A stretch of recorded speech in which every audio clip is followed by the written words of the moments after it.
on concasse légèrement. Si on veut un truc bien souple, on concasse plus. C'est joli. Et en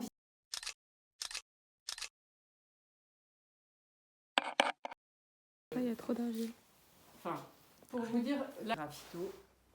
On essaie d'écraser les sortes de grumeaux. Voilà. Et se débarrasser des cailloux. Bon, là, il y a quand même pas. Voilà. Bonjour. Donc, je suis Catherine Blanc. J'encadre ce chantier participatif où on est en train de construire une cloison chez Noémie. Donc, on voit qu'il y a une structure en bambou avec des photos un peu costauds pour les bords et le tour de porte.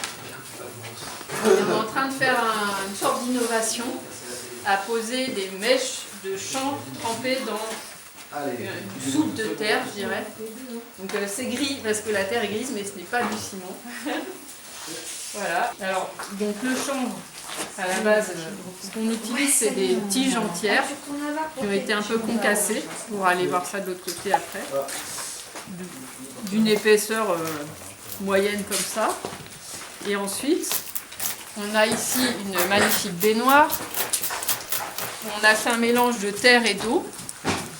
Et voilà, comme certaines des grandes mèches, le mieux c'est de s'y mettre à deux.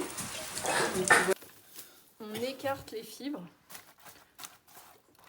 et on les imprègne. Si je les écarte pas et que je fais ça, je risque d'avoir en fait de la matière pas trempée. Bon là, au début, là, on fait bien molle et tout. Nous les filles, on connaît ça. Après, on se mettra, enfin vous mettrez par deux en général, c'est plus simple. Parce que comme c'est très long. Et c'est très vite lourd. Et là, on essore. Donc c'est là, en fait, qui veut m'aider? Tac. Et là, c'est ça, avec les mains, là, tu risques de t'accrocher un peu.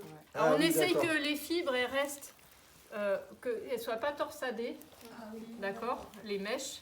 Mais par contre, une fois qu'on étend et qu'on relie, on peut, au contraire, un peu entortiller les choses. Ah oui, voilà.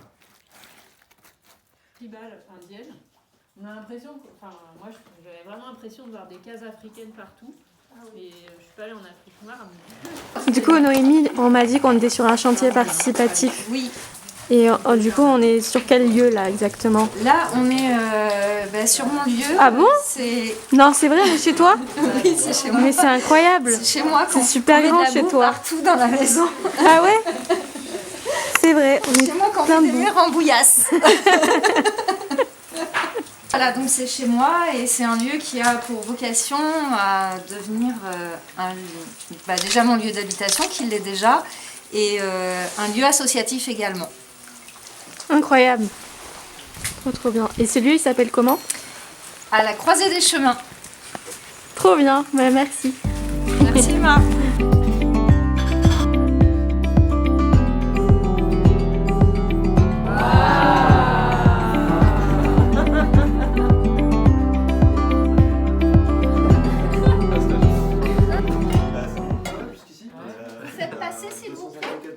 Du coup, Ewarn, pourquoi es-tu venu en chantier participatif ici aujourd'hui? Je me pose pas mal de questions sur l'habitat depuis un moment et du coup mon père est menuisier charpentier, il fait des maisons en ceinture bois depuis longtemps et j'ai toujours considéré que c'était un peu la solution pour faire des maisons.